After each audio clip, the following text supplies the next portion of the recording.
Welcome to another edition of IMO Sports with Pedro Justice.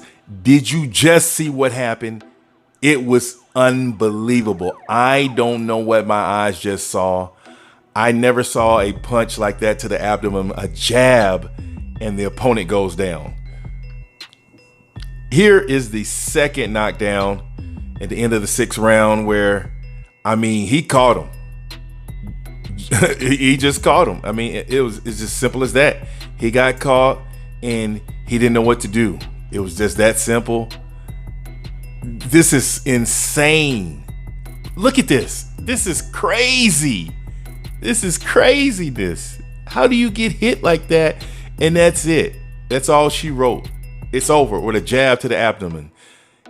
And then a punch to the gut and he was kaput. He's like, he's writhing in pain. I was afraid for him for a moment. Jermell Charlo, he started off shaky for the first 6 rounds. He didn't look as strong as I wanted him to look, but the power was there. I guess when he tapped him on the top of the head for the first knockdown, maybe that was legit because his legs were out.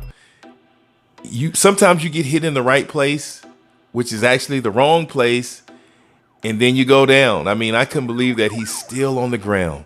Congratulations to Jermell Charlo. He just put 154 on notice. Who's the top dog and new unified 154-pound champion of the world? Jermell Charlo. Let me know what you think. Until next time, it's Pedro Justice.